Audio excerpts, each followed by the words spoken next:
Hola a todos y bienvenidos al audiolibro titulado Cañitas. Antes de comenzar con el primer capítulo, te invito a suscribirte y activar la campanita para que no te pierdas ningún capítulo, que habrá uno nuevo todos los días martes y jueves.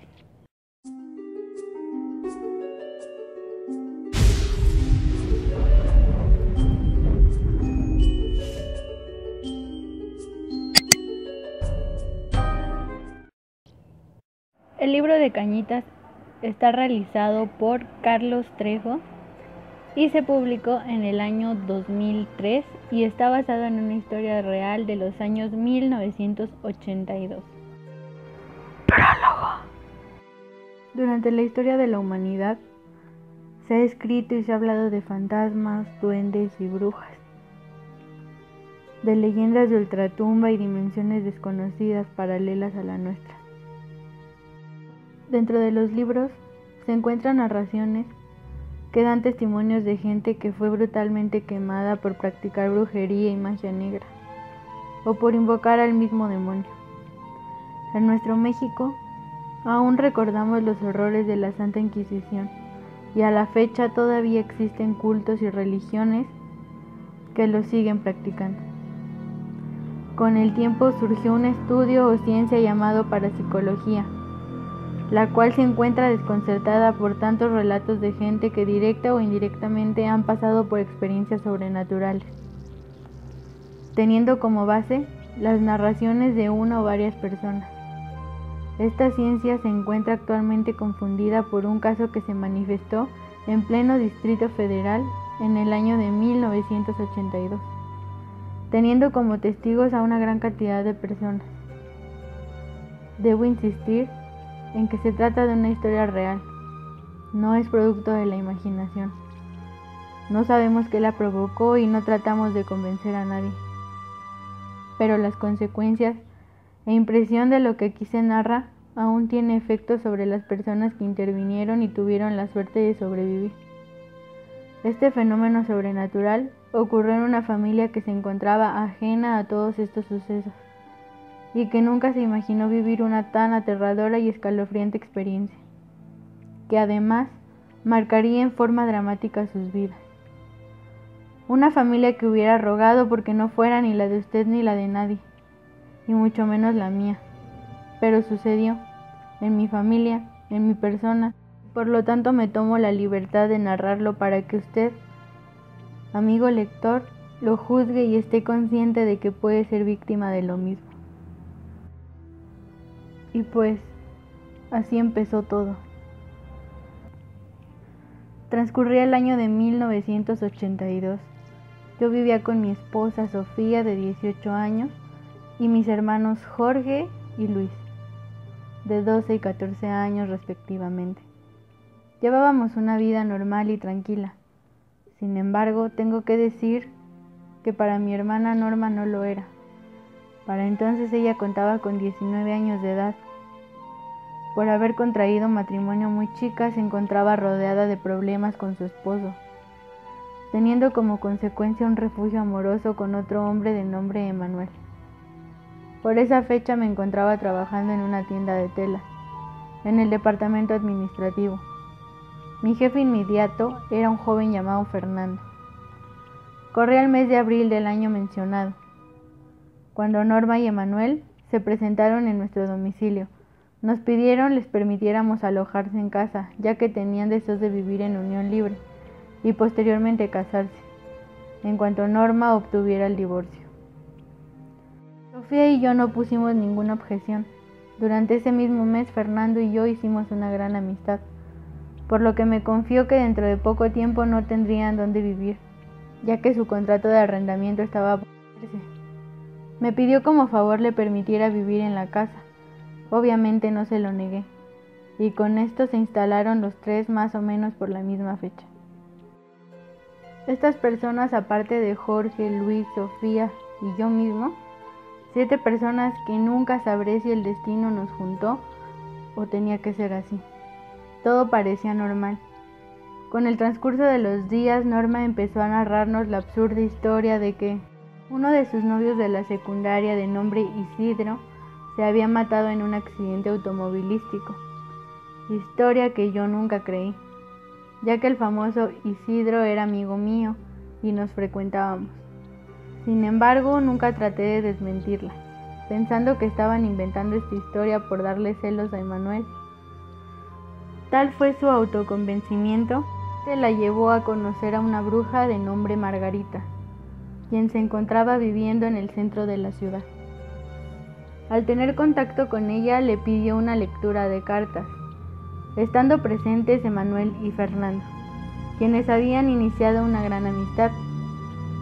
Según lo que después me contaron, Norma le preguntó a la famosa bruja si Isidro estaba muerto. Ella contestó que sí. Norma seguía con esa idea. Se metería en problemas con las fuerzas ocultas que se encontraban inquietas. Les pidió que se cuidaran y no salieran después de las 6 de la tarde, ya que a esa hora se desataban las fuerzas del mal. Después de esta lectura de cartas que duró poco, menos de 2 horas, se regresaron a la casa. Cuando Fernando me comentó esta experiencia, le pedí a Norma que dejara por la paz esa tonta historia del famoso Isidro, pero al parecer mis palabras no fueron tomadas en cuenta, ya que se fue obsesionando cada día más por la muerte de este. Transcurrieron los días hasta llegar el mes de mayo. Las cosas cambiaban a cada momento y Norma empezaba a descuidar su persona. Un día, de regreso a la casa, me encontré con la sorpresa de que Norma le había quitado su hija menor a su primer esposo. La bebita contaba con solo 3 meses de nacida. Estuve de acuerdo en que mi sobrina viviera con nosotros con la esperanza de que la niña haría que Norma se olvidara de la tonta historia de la muerte de Isidro. Sin embargo, no fue así. Esta mentira se fue convirtiendo poco a poco en una obsesión para ella. Un día se presentó cierta discusión en la que salió a relucir nuestro padre. Se mencionaba que él nos había abandonado siendo muy pequeños y se había negado a mantenernos por diferentes causas. Al decir su dirección me di cuenta que Norma seguía teniendo contacto con él.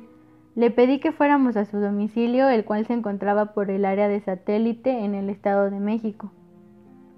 Eran aproximadamente las 11 de la noche de cierto día de mayo. Cuando nos encontrábamos estacionados en las afueras de su casa, tocamos varias veces sin tener resultado. Recuerdo que esperamos aproximadamente hasta la medianoche, y al percatarnos de que no había nadie decidimos regresar, dejando las cosas por la paz. En el regreso, que por cierto fue por el periférico, Norma nos mencionó que a la altura de las torres de Satélite fue donde Isidro había muerto accidentalmente. Al escuchar esto, le pedí que dejara esa tonta historia y traté de desmentirla ante Emanuel, quien también estaba cansado de lo mismo. Poco a poco, sin darnos cuenta, nos encontramos a la altura de Tacuba, frente al Panteón Sanctorum. Norma se hundió en un silencio total. Recuerdo que su mirada era extraña, fría y se perdía en el parabrisas del carro sin decirnos ni una sola palabra. Al pasar el panteón, detuvo bruscamente el automóvil, se bajó y me pidió que manejara, ya que ella se sentía muy nerviosa y no podía conducir. Se acomodó en la parte de atrás y Emanuel le preguntó si tenía algún malestar. Ella se llevó las manos a la cara y mencionó que quería regresar a la casa. Durante el trayecto me percaté de un posible enojo entre ellos y quise suavizar la situación invitándolos a cenar. Para mi sorpresa, Norma prefirió regresar a casa sin discutirlo. Otra gran sorpresa fue cuando Sofía se encontraba en la puerta de la casa con el portón abierto para que pudiéramos meter el carro, y al estacionarlo nos preguntó qué había pasado. Le dije que Norma estaba muy rara. En nuestra recámara en compañía de Manuel, Fernando, Jorge y Luis. Cuando Sofía y yo entramos, Norma nos comentó que en el trayecto del panteón había volado un cuervo y le había estado picoteando el parabrisas. Todo menos Sofía nos reímos de este comentario, que nos pareció muy irreal. Sofía se quedó muy extrañada y nos dijo que era mejor regar un poco de agua bendita en el interior de la casa, por si nos hubiéramos traído alguna materia. Mientras Sofía venía rezando con el agua, el ambiente se empezó a descomponer. ya que después de ser una noche calurosa la temperatura bajó drásticamente, trayendo consigo un fuerte olor a excremento. Sofía me entregó el agua pidiéndome que yo la regara, pero Emanuel valientemente la tomó y dijo burlonamente: «En nombre de Dios te bendigo». Al salir de la recámara y entrar a la sala, los 2 gatos que teníamos se erizaron brutalmente y emprendieron la huida. Esa reacción fue una gran sorpresa para todos, pero Emanuel aclaró con cierta lógica que los había rociado con el agua. Luego siguió con la dichosa bendición. Al entrar a la sala, tiró el frasco y regresó a la recámara aterrado, y tapándose el rostro con sus manos repetía desesperadamente que no era posible. Todos tratamos de tranquilizarlo y después de unos minutos nos comentó que una señora de negro se encontraba en la sala flotando en el aire, con unos cabellos blancos y muy largos. Su rostro se encontraba hacia abajo con la mirada hacia arriba, y tenía una mueca de sonrisa en la cara. Entonces todos nos quedamos perplejos y tomamos con cierta incredulidad lo que nos dijo. Posteriormente comentamos que lo que Manuel supuestamente vio se había tratado de una broma. Con el paso de los días las cosas empezaron a cambiar, ya que los aparatos eléctricos se encendían solos y el televisor se cambiaba de canal sin ser digital. Sin embargo, nunca se le dio la importancia debida. Cierto día, al no tener dinero y encontrarnos desesperados, Emanuel comentó que tenía un amigo que le podía prestar, pero tenía que visitarlo en las tardes.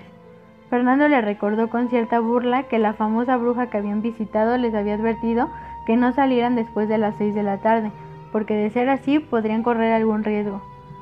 Sin embargo, se marchó después de las 8 de la noche de ese mismo día. No podría descifrar lo que pasó. Solo puedo decir que Manuel regresó tocando fuertemente la puerta. Cuando le abrimos, entró arañado de la cara y las manos y golpeado del cuerpo. Norma empezó a gritar desesperada y salimos todos a buscar rápidamente al atacante. Encontramos la calle totalmente desierta. Al preguntarle a Emanuel qué había pasado, nos comentó que no podía decirnos, pues lo único que sintió fue una especie de animal arañándolo y golpeándolo. La agresión sucedió junto al portón de la casa y realmente nos desconcertó, ya que era imposible que él mismo se arañara o golpeara, y una persona, por muy velozmente que corriera, no podría haber desaparecido tan rápido de una calle tan larga. Y sobre todo porque no tenía dónde ocultarse el posible agresor. Esa noche fue muy rara. Mayo es una época de mucho calor y el hecho de que en ese momento nos encontráramos casi bajo cero y además escucháramos el aullido de los perros nos creaba una atmósfera totalmente extraña. Pasaron varios días y Norma seguía insistiendo con la muerte de Isidro, a tal grado que trató de hacer una reunión espiritista. Al escuchar esto, Fernando propuso una ouija egipcia que tenía su hermano. Sin más, Norma le pidió que fuera por ella. Inmediatamente se comunicaron con una amiga de nombre Sol. Ella podría trasladarnos en su carro, ya que el nuestro se encontraba inexplicablemente descompuesto. Después de la llamada, Sol se presentó para ir por la tabla. Norma, Sol, Fernando y Emanuel fueron por ella. Al conseguir que el hermano de Fernando les prestara la tabla, Sol comentó que para que tuviera un mejor efecto se tendría que curar con magia negra, y Norma sugirió curarla con la bruja Margarita. Se dirigieron a la casa de esta y al tener la tabla en su poder, la bruja realizó varios rezos. Les comentó que tuvieran mucho cuidado y que trataran de no manejarla después de las 6 de la tarde, pero no tomaron en cuenta lo recomendado. Muchas gracias por escuchar el primer capítulo del audiolibro Cañitas. Si te gustaría que el siguiente capítulo se subiera antes, te invito a dejar un comentario, a seguirme a mis redes sociales que están apareciendo en tu pantalla y los links se encuentran en la descripción. Y nos escuchamos el día martes con el segundo capítulo de este libro.